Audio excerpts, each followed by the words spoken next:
Queridos, eu quero repartir algo que eu entendo assim que, como igreja, cada vez mais nós viemos sendo desafiados, cada vez mais o Senhor tem nos inquietados para que nos preparemos para ser usados cada vez mais por Ele, sermos bênçãos cada vez mais nas suas mãos.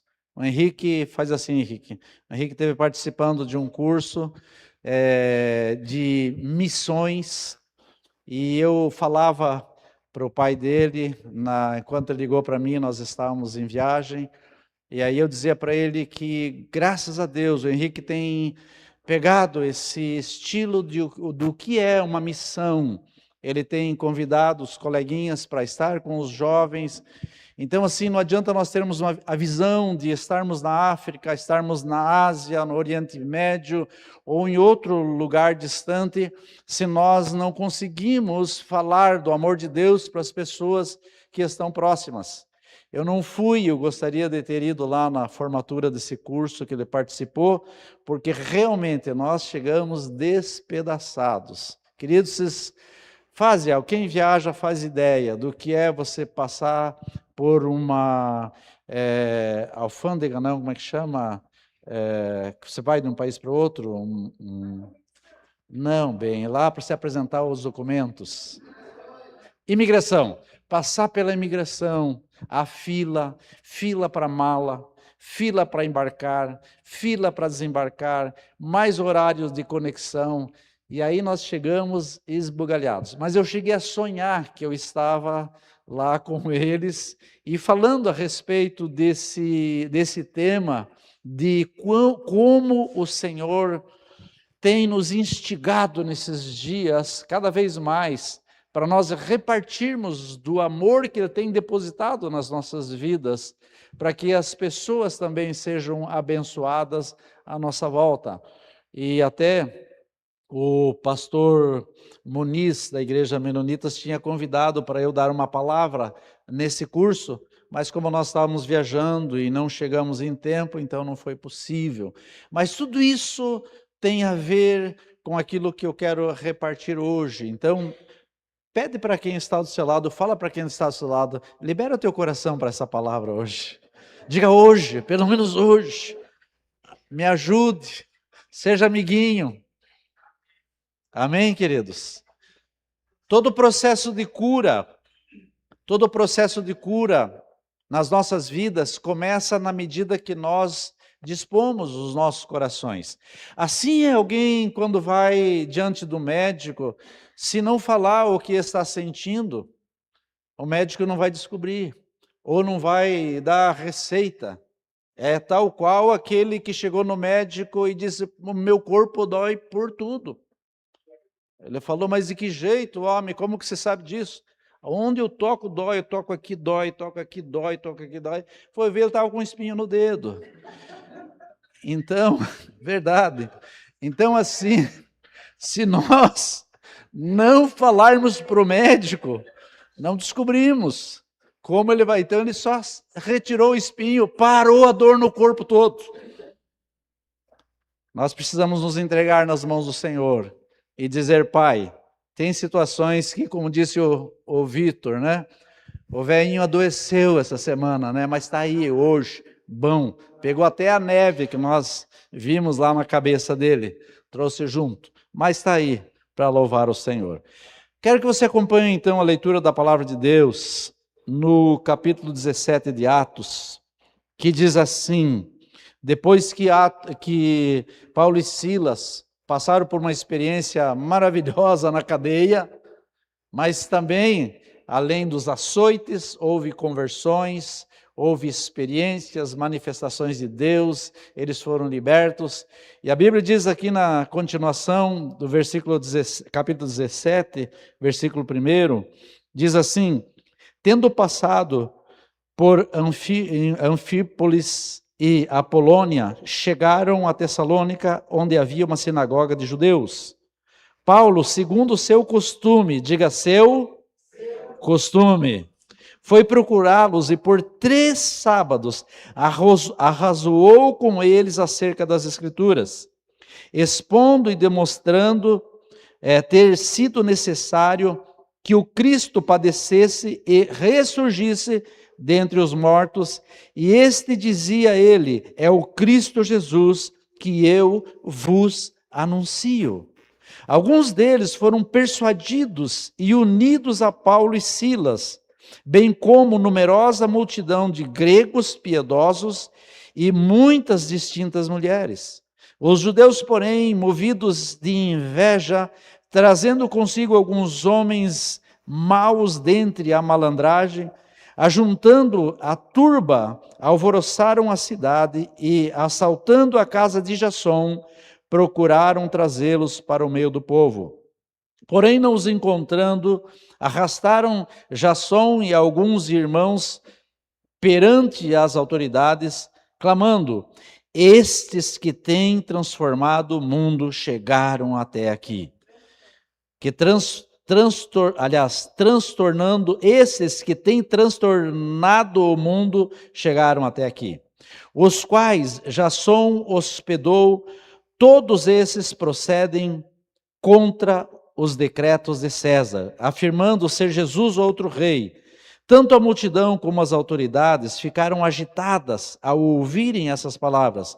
Contudo, soltaram a Jasson e os mais, após terem recebido deles fiança estipulada.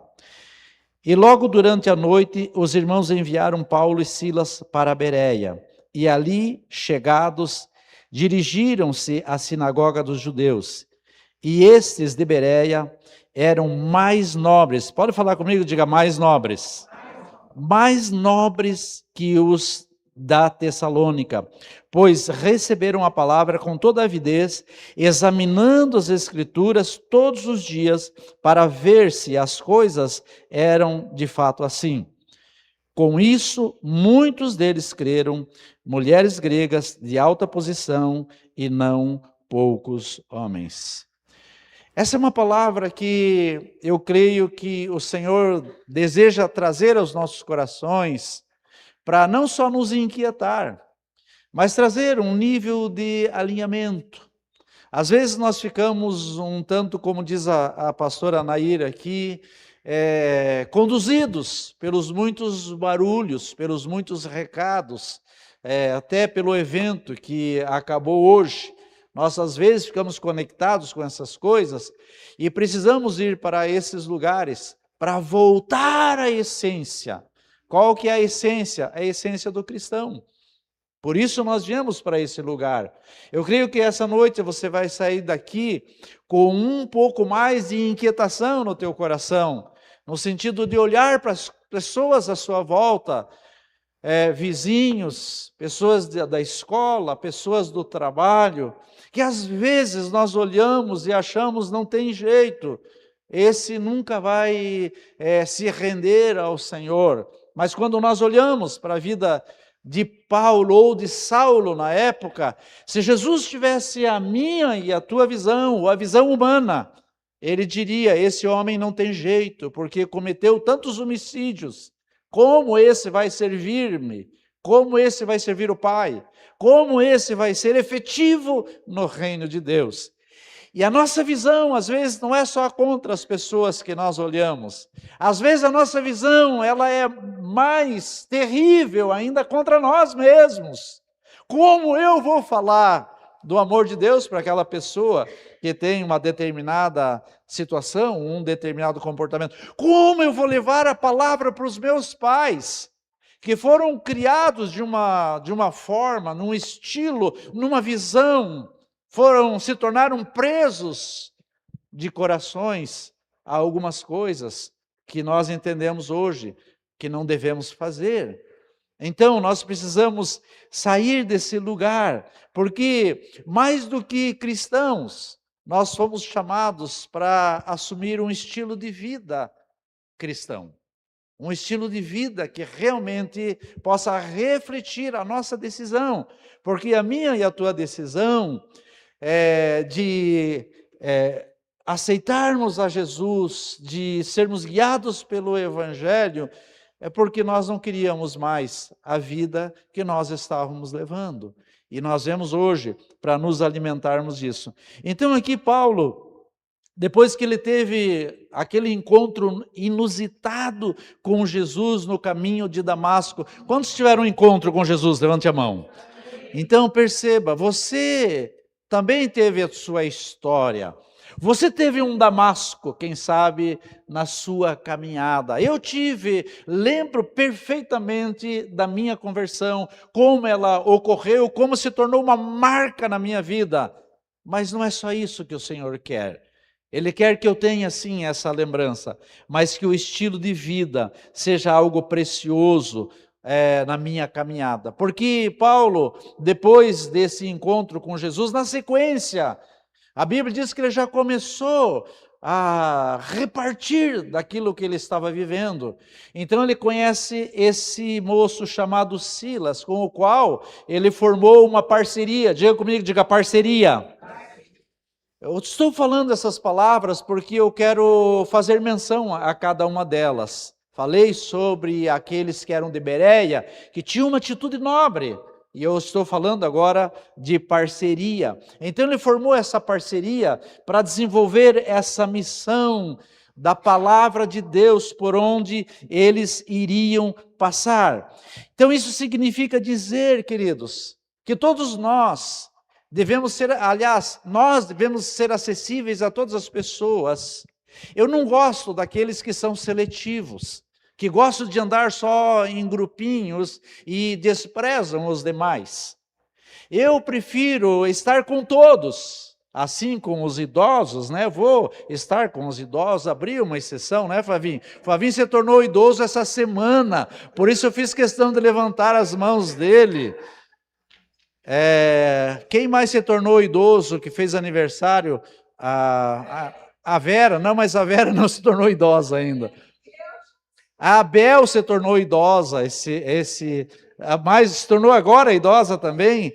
Então, assim, o Alcini se tornou idosa, não, vai ser o ano que vem, né? Foi agora, mais um idoso. Então, assim, gente, dê o nome para a pastora, para ela fazer aquela feijoada especial.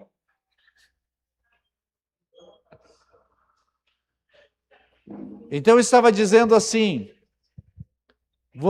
por que eu estava falando do idoso? Porque quem me conhece sabe, eu amo as crianças, me dou bem com elas. Eu amo os adolescentes, tenho um carinho e me relaciono bem com eles. Eu amo os jovens, eles sabem, tanto que quando eu venho nas reuniões aqui, faltei 2, né, agora por causa da viagem, eles ficam até meia-noite, 1h da manhã, interagindo depois que nós repartimos a palavra. Essa semana, nos sábados, que 9h já estava todo mundo indo embora, porque o pastor jovem não estava. Mas disseram que o Yuri estava dormindo. Estava dormindo assistindo o jogo. Então, queridos, nós temos que andar com muitos, com todos. Aliás, ser acessível a todos. Porém, falando em parceria, aí sim nós devemos escolher pessoas que têm a mesma visão, que entendem da nossa missão, porque senão elas vão nos desencaminhar. Tem muitos crentes que dizem assim, eu tenho amigos aí no mundo, se relaciona com esses amigos, e são pessoas incrustadas, que não conseguem repartir daquilo que já receberam, porque a influência já lhes tornou negativa. Então, assim, isso vale para todas as coisas, vale para as nossas amizades, isso vale para quem pretende namorar ou está namorando. Que tipo de parceria você está formando? Porque tem parcerias que são para toda a vida. O casamento, por exemplo, é uma parceria para toda a vida. Então é importante nós, isso sim, Ser seletivo para que não tire você da visão, para que não tire você da missão pela qual o Senhor te chamou à existência. Eu estava vindo de volta de viagem, dirigindo de Puerto Iguaçu para cá, com mi coche, e estava pensando assim, que fantástico, nós vivemos tantas experiências na viagem, eu, a minha filha, o genro e a minha esposa, a pastora Helenice, e aí eu estava, assim, me deu um mar de gratidão. Não falei para ela porque era para mim, Deus falando para mim. Que alegria ela ter escolhido o parceiro certo. Como ela é feliz. E aí nós chegamos para fazer os acertos ali, vamos ver quanto a gente se esvaziou no bolso, né? Aliás, eu ganhei, queridos, 2 quilos, porque a gente come demais lá. E aí, eu estive lembrando assim, Deus, que bênção, eu ter uma parceira, uma companheira. Não somos perfeitos, mas o Senhor tem nos alegrado, sabe? Viajamos para vários lugares, até para Mariópolis, já fomos juntos, né? E desfrutamos desse relacionamento. São escolhas que nós temos que fazer, como Paulo escolheu aqui a Silas para caminhar junto. O texto diz que eles trabalharam, que eles pregaram em Tessalônica e muitos se agregaram a eles. Vejam, se eles olhassem para Paulo e Silas se degladiando ou disputando sobre o que ia falar, o que não ia falar, logicamente, as pessoas teriam dificuldade de acessar ou estar com eles. Então, isso fala de unidade. Isso fala de escolhas que não vão corromper a nossa unidade. Um casamento, um casal. As pessoas precisam olhar para nós como cristãos e desejarem o tipo de família que nós temos.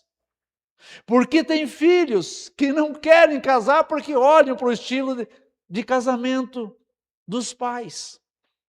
Então nós somos chamados nesse tempo para que, como santos, nós termos essa visão da parceria correta, mas também termos a visão de que o Senhor quer compartilhar com pessoas santas que tenha a nobreza dos céus. Quantos desejam a nobreza dos céus?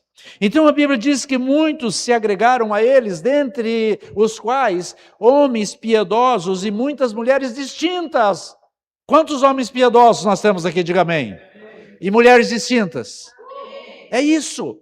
Eu tenho que assumir a minha postura, a minha posição. Pastor, eu não tive a mesma sorte, o mesmo privilégio como você tem no teu casamento ou na tua família. Mas, querido, assuma a tua postura como filho de Deus e como filha de Deus. E o Senhor vai te abençoar grandemente. Ele vai fazer de você uma mulher distinta. Ele vai fazer de você um homem piedoso. E o sinal, a comprovação de que a boa mão do Senhor era com eles, é que um coração bondoso, como o Jasson, que nós acabamos de ler aqui, abriu a sua casa para hospedá-los, para que eles ficassem livres para evangelizar ali em Tessalônica. Para que eles não se preocupassem até em procurar uma hospedagem. Enquanto eu estava preparando essa ministração, lembrei de um ocorrido com um evangelista que abordou um ímpio, ou uma pessoa, um transeunte, e aí essa pessoa, ao ser abordada sobre o amor de Deus, sobre a salvação, ela disse que ela não queria entregar-se a Jesus, não queria nem saber desse povo, não queria saber de igreja. E aí ele perguntou por que ele estava tão reticente ao reino de Deus. E a resposta foi, porque a maioria dos drogados, dos ladrões, dos bêbados, dos bandidos, dos perversos, eles se convertem e vão para a igreja evangélica, participam da igreja e são chamados de santos. E ele disse que ele não queria isso, ele não concordava com isso. Então o evangelista olhou para ele e disse: é que você entendeu errado. A tua visão, o teu ensinamento foi errado. Você esteve num lugar de prisão onde eu também estive antes da minha conversão. Então ele começou a dizer que as falsas religiões, em especial o romanismo, e onde nós passamos era tudo, era morro do seu não sei o quê, era cerro do não sei o quê, era o bairro do não sei o quê, porque é um lugar que estava também preso nisso. Então ele diz que as falsas religiões no mundo se utilizaram do barro, tomaram do barro, se utilizaram da madeira, do cobre, do ouro e da prata, e construíram santos para si. Por quê? Porque eles não se viam como santos, então eles tinham que ter um santo. E aí, ele diz, respondendo ainda, explicando ainda para esse moço, ele diz: o Senhor, ele então, com o seu coração precioso, ele abre a casa, ele abre a igreja, e ele recebe o drogado, ele recebe o ladrão, ele recebe o bêbado, ele recebe o bandido, ele recebe o Favinho, o Augusto, o Walter, ele recebe o Alceni, o Yuri, ele recebe a Rosa, ele recebe a Francisca, ele recebe cada um de nós e os inclui na sua família, fazendo desses santos.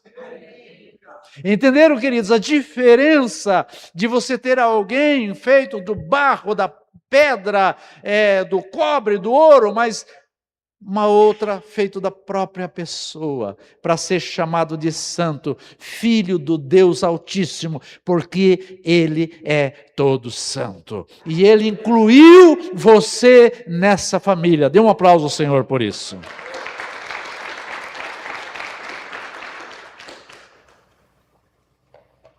Eu achei tão especial isso, essa colocação, ou essa experiência que essa pessoa teve, porque isso fortalece o quê? Eu e você, para que nós não retrocedamos diante de respostas que querem nos impedir. Mas quando nós estamos com os nossos corações colocados à disposição do Senhor, o Espírito Santo, Ele traz a sabedoria do alto. Quantos querem a sabedoria do alto? É isso que o Senhor deseja, porque assim como ocorreu com esse evangelista, o Senhor quer que aconteça conosco. Quando você se deparar aí com um não, quando você se deparar com pessoas que falem a respeito disso, dizendo: ei, lá na tua igreja, na verdade só tem ex-ladrões, na tua igreja tem ex-corruptos, tem isso, tem aquilo, e você fala: é verdade, todos eles foram transformados, assim como eu também fui transformado. Lá tem ex-idólatras, eu também fui transformado, agora não sou mais, agora eu sou santo, filho daquele que é todo santo. Amém, queridos? Por que, amados? Porque, para variar, o inimigo, ele vem conferir a nossa postura, a nossa posição, de que lado nós estamos. E aqui nesse caso, o inimigo, não satisfeito com a intrepidez, com a ousadia, com a disposição de Paulo e Silas, a Bíblia diz que ele procurou muita gente ruim, ele instigou muita gente ruim para dissuadir a visão, o desejo que Paulo tinha, a ponto de procurarem Paulo e Silas na casa de Jasson. Ouviu-se um comentário, alguém hospedou, alguém recebeu esses homens. Quantos já receberam santos na sua casa? Santos verdadeiros, desses que eu estou falando, porque os outros espero que você ainda não tenha mais. Quantos tem santos na sua casa? Eu tenho uma santa em casa, mas não adoro ela, embora que ela goste demais de mim.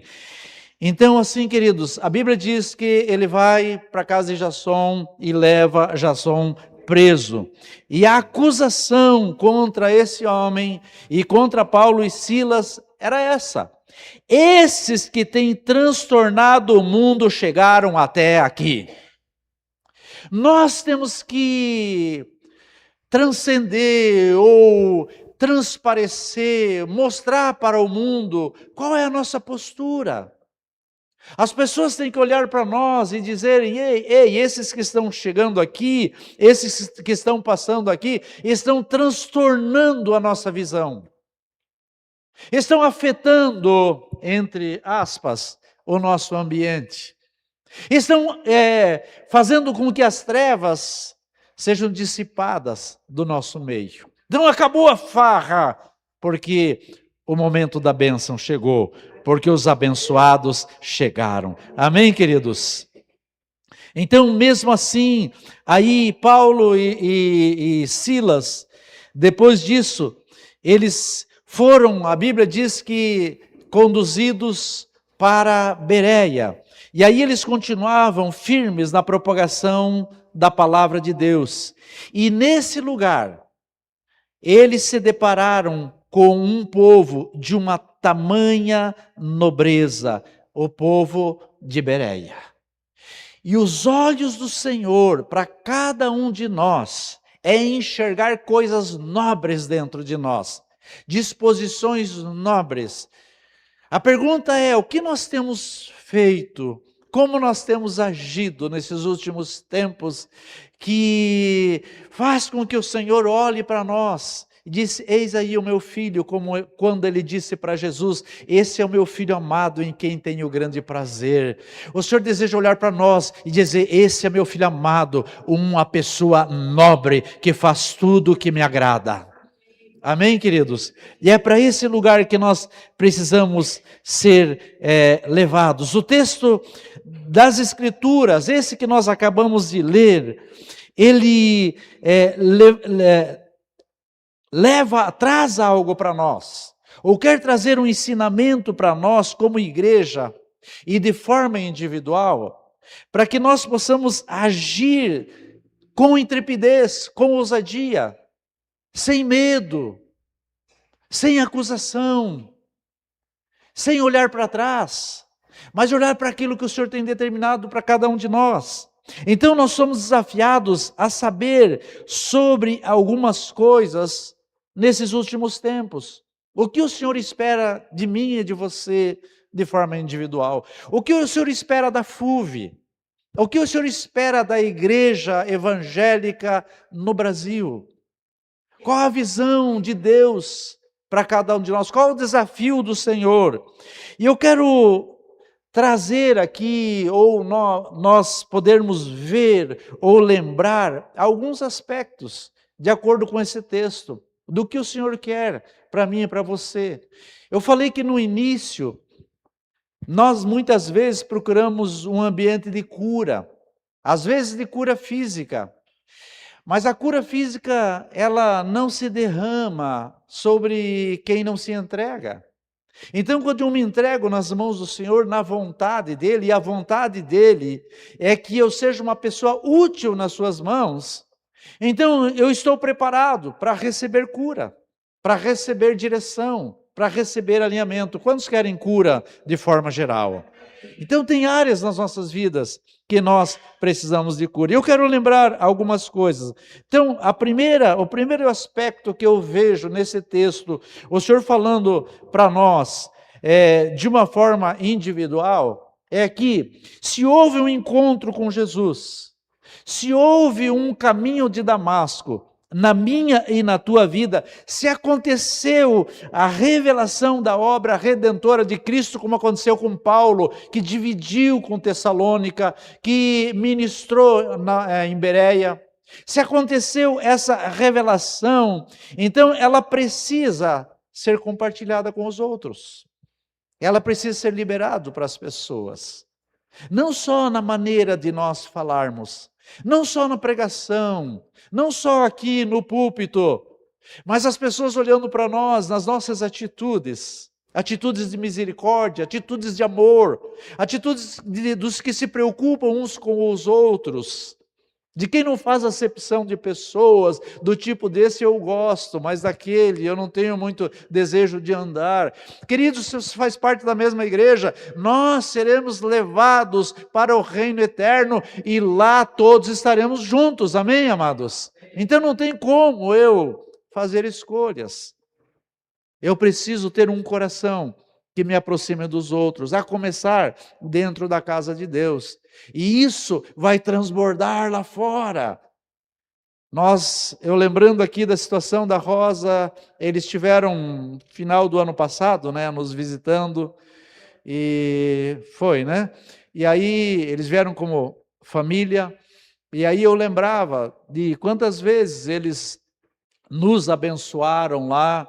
Uma ocasião, batemos o carro, eles nos socorreram, quantas vezes nos receberam na casa deles. E eu estava lembrando esses fatos e o marido dela começou a chorar no restaurante. Como eu costumo dizer, veio as lágrimas. Distância daqui a Florianópolis. Mas quando nós estávamos lá, nos recebia. Então, ele não é pastor, não é evangelista, não é um pregador, mas é um cristão que demonstra nas suas atitudes. E isso causou marcas nos nossos corações. Causou marca no coração da nossa filha, que eu chamava de pai também, ou de mãe, pelo cuidado que eles tinham com ela. Então é isso que o Senhor quer de nós. Não só lembrarmos que tivemos uma revelação, que tivemos um encontro, mas colocar isso em prática. Eu falei que a igreja está sendo chamada nesses dias para ser alinhada naquilo que o Senhor quer.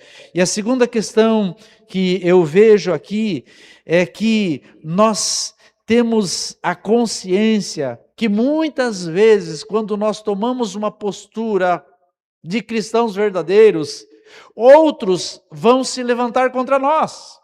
Às vezes até dentro da nossa família. Uns não têm coragem de falar para nós, mas falam para os outros. E outros até nos atacam, como aconteceu aqui, a ponto de alguns nos caluniarem, como caluniaram aqui a Jasson e caluniaram a Paulo e Silas, ou se levantar contra eles e se levantar contra nós, e alguns até serem presos, não só caluniados, como aconteceu por ter aberto sua casa para receber aqueles missionários. Vai chegar um tempo em que nós vamos ter que ser cheios de coragem para dizer, sim, eu sou do Senhor. O meu Senhor é o Senhor Jesus. Custe a minha vida, porque a minha vida está nele. Quanto mais eles que foram arrastados para a prisão. E o terceiro aspecto é que nós fomos chamados para causar desconfortos na vida daqueles que preferem andar em trevas. Aonde que as pessoas primeiro precisam se sentir desconfortáveis? Dentro das nossas casas.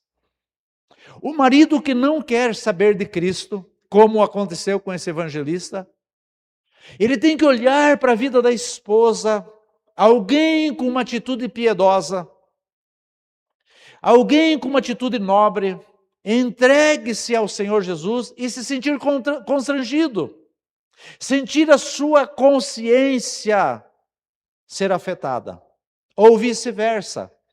O marido que geralmente é o contrário, né? Geralmente são as mulheres as mais corajosas, as mais efetivas, mas dentre nós aqui, queridos, temos que ensinar os homens a ser aqueles que ditarão a regra do reino de Deus dentro das suas casas, como sacerdotes nas suas casas, para que os seus filhos desejem a mesma coisa, para que quando olhar para o papai, possa dizer, o meu pai é alguém cheio do temor de Deus, não é um homem perfeito, mas é um homem entregue nas mãos do Senhor. Eu quero deixar essa memória para a vida das minhas filhas e para a vida dos meus netos.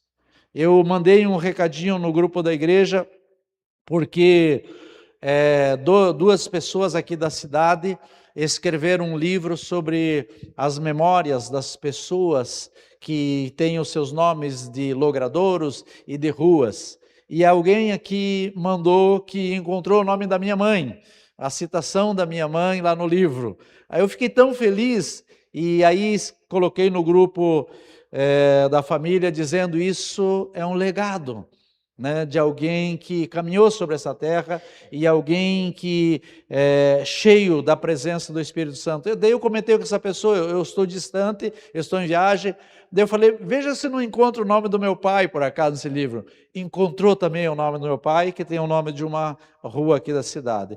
Não é tão relevante, não é na Avenida Tupi, é num bairro retirado, e às vezes é difícil de achar a rua.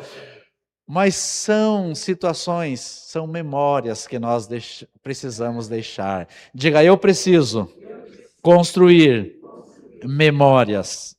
Então, assim como ocorreu com Paulo e Silas, essas pessoas, elas haverão de dizer, esses têm transtornado os ambientes onde eles chegam.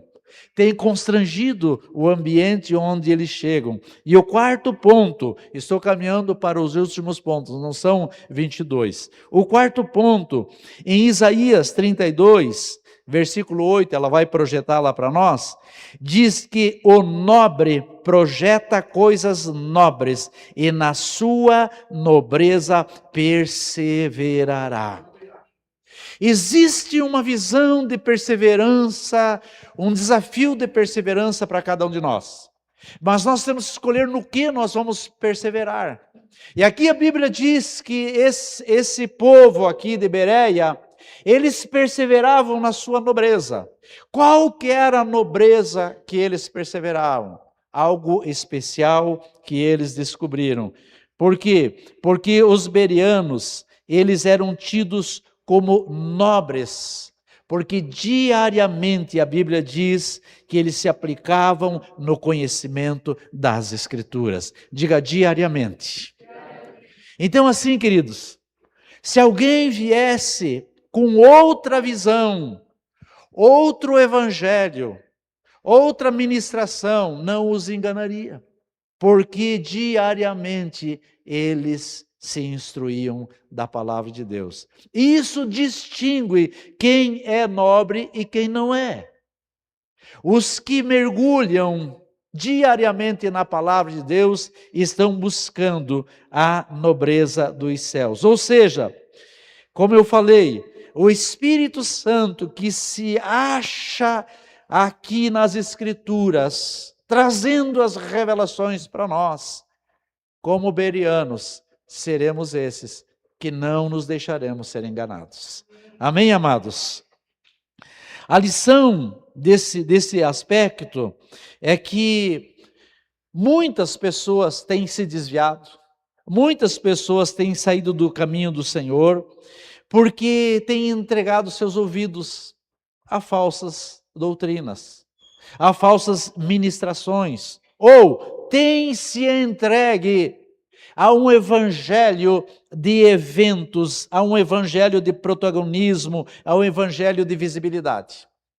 Querem esse tipo de evangelho. E esse tipo de evangelho, ele tem prazo de validade. Acabou a festa, acabou o evangelho. Acabou o evento, acabou o evangelho para aquela pessoa. Mas os bereanos, eles sabiam da revelação do Senhor e não eram guiados por esse tipo de evento. Então, por isso, eu costumo dizer que a nossa responsabilidade aqui como igreja, como FUV, Fonte de Unção e Vida, é sempre trazer uma palavra de alerta. Sempre trazer, sim, uma palavra de cura, sim, uma palavra que te conduza para um ambiente próspero, como a pastora Anaí acabou de ministrar aqui, sempre lembrando desses aspectos, mas nunca deixando de nos desafiar a nos mantermos alinhados com as Escrituras. Amém, queridos? Porque esse é o propósito. E qual que é o nosso propósito? É sermos aqueles que efetivamente serão entregues nas mãos do Senhor. Agora a pergunta é, por que muitos crentes têm sido tragados por essas armadilhas? Por que muitos crentes têm se desviados? Porque eles não imitam a nobreza do povo de Bereia, que eram os que mergulhavam seguidamente na palavra. Ou seja, eles são presas fáceis do inimigo, pelo pouquíssimo contato com a verdade. Veja se isso não mexe um pouco com você.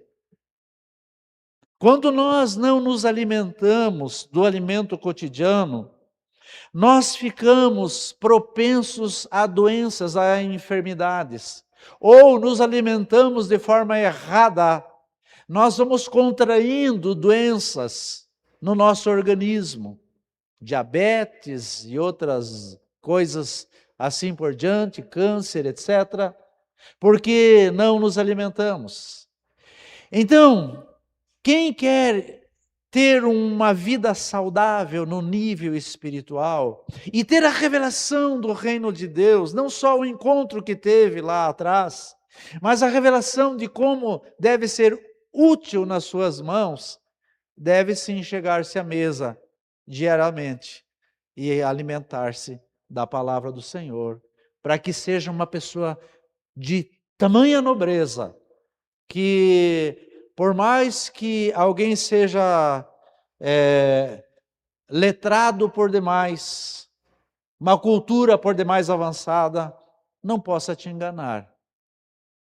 Alguém que traga algum texto diferente da palavra, não te arraste. Alguém que te convide para um evento, alguém que te chame para um protagonismo, para você exercer um protagonismo. Alguém que leve você para um lugar de visibilidade. Você não vai se deixar enganar, porque você conhece a palavra de Deus, porque você é de uma postura nobre do reino dos céus. Você não vai se deixar se enganar. E aí, na medida que eu entendo essas coisas, eu me torno tão útil na palavra de Deus, no reino de Deus, que todos quantos caminham comigo têm prazer de me acessar. Todos quantos me conhecem, sabe da minha seriedade, sabe da minha idoneidade, sabe do meu comprometimento com o reino de Deus. Não estou falando de mim, estou falando de cada um de nós. Sabe do teu comprometimento com o reino de Deus. Então essa pessoa nem vai perder tempo em tentar te persuadir, tentar te arrastar para os lugares errados. Mas, queridos, a receita está em, diariamente, nós tomarmos desse lanche especial. Amém, queridos? Para finalizar, quero dizer que tudo isso resulta, quando eu mergulho na palavra de Deus, resulta em eu saber o que é certo e o que é errado. Muitos têm caído nessas armadilhas da questão do erro, porque não têm consultado diariamente as Escrituras. Em Mateus 22, 29, o último texto que eu vou ler, e eu quero orar para que você se permita, como um copo de água, recebendo um efervescente, caindo nesse copo d'água. Se permite ser chacoalhado no seu interior, a ponto de você analisar, eu estou caminhando como uma pessoa nobre nesses dias. Eu tenho composto parcerias que realmente me levem para lugares que não me desviem do propósito e da missão que o Senhor, do propósito e da visão que o Senhor tem para mim nessa terra. Eu tenho me agregado a pessoas que realmente são sérias com o reino de Deus. Eu tenho trazido para dentro de mim essa nobreza. Então, que você possa sair essa noite ou viver essa semana com esses questionamentos na sua vida.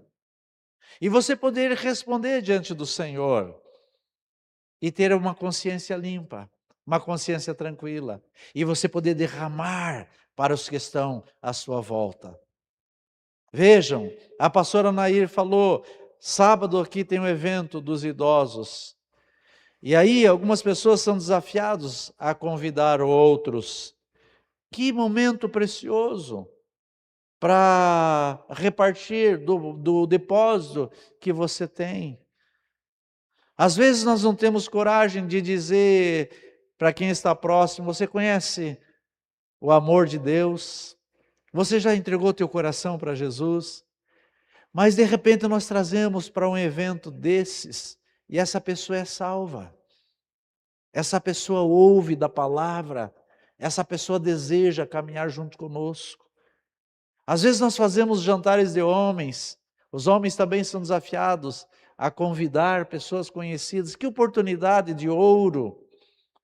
Eu chego a fazer um preço especial no jantar para quem traz convidados, para poder ter essa oportunidade de liberar daquilo que recebeu da parte do Senhor.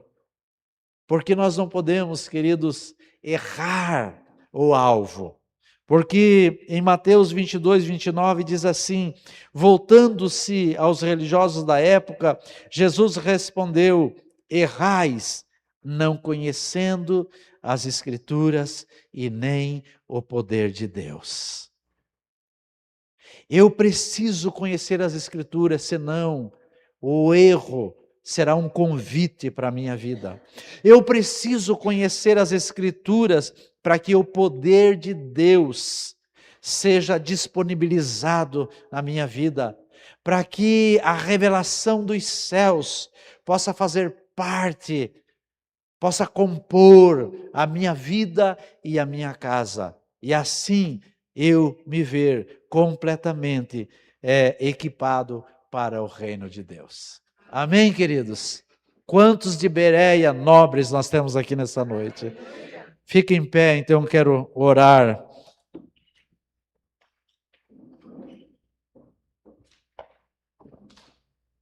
Quero convidar você a estender suas mãos para frente. Eu quero clamar ao Senhor que quantas vezes eu levantei as mãos e pedi proteção para coisas, como eu falei, que eram feitas de barro, de cobre, de prata, de madeira, e na verdade eles não eram santos. E o Senhor me fez uma pessoa santa, porque sou filho do Deus Altíssimo, que é todo santo. Embora eu seja imperfeito e pecador, e quando eu estendo as mãos dizendo: Senhor, eu estou clamando a Ti que prepare os meus caminhos, unja as minhas mãos, abra os olhos do meu entendimento. Certamente os olhos do Senhor estão voltados para esse pedido, para essa oração. Essa noite eu quero que você estenda as suas mãos, eu quero orar ao Senhor, que isso signifique o teu desejo. Pai, eu quero clamar no poder do nome de Jesus, que cada um dos que vieram aqui nessa noite, alguns quem sabe precisam de uma cura no aspecto físico, outros precisam, Pai, de uma visitação no ambiente, meu Deus, espiritual, Pai, Deus, no seu psicológico, na sua mente, Senhor. Pai, outros precisam de algum conserto nos seus relacionamentos, outros precisam até de livramento, Senhor, outros precisam, meu Deus, do abrir das janelas dos céus, para que sejam prósperos e recebam da porção que o Senhor tem para as suas vidas. E a minha oração que nessa noite o Senhor esteja nos equipando um pouco mais como igreja, o Senhor esteja nos equipando um pouco mais de forma individual, Senhor, para que nos sintamos abraçados como povo do Deus Altíssimo, para que nos sintamos no colo do Papai, nos braços do nosso Deus, para que nos vejamos sendo guiados pela Tua poderosa mão, onde quer que andemos, e o nosso coração seja cheio da alegria do Senhor. Que o Senhor, os Teus olhos voltem para esse lugar e enxergue os nobres dessa casa, Senhor. Enxergue, Pai, aqueles que formarão parcerias que não os tirarão do propósito, que não os tirarão da visão que o Senhor tem determinado para cada um dos Teus filhos. Eu clamo para que o Senhor nos abençoe, que essa semana, Pai, seja uma semana vitoriosa, uma semana cheia da revelação e da presença do Senhor, em nome de Jesus. Quantos creem que o nosso Deus deseja o melhor para nós? Dê um aplauso a Ele então, queridos. Aleluia. Glória a Deus. Antes de você sair, lembrei de um recado. Amanhã nós temos uma reunião importante com os líderes e obreiros. Aqueles que fazem parte do grupo dos líderes e obreiros. Por gentileza, às 19h30, nós vamos estar juntos. Antes de você sair, você que precisa abrir o teu coração para o teu vizinho, para o teu colega de trabalho, para o teu colega de escola, você precisa começar fazendo isso, dando vários abraços nas pessoas, demonstrando que você ama quem está aqui. Faça isso antes de sair. Dê uma palavra de bênção, dê uma palavra de esperança, uma palavra profética, libere uma palavra de graça.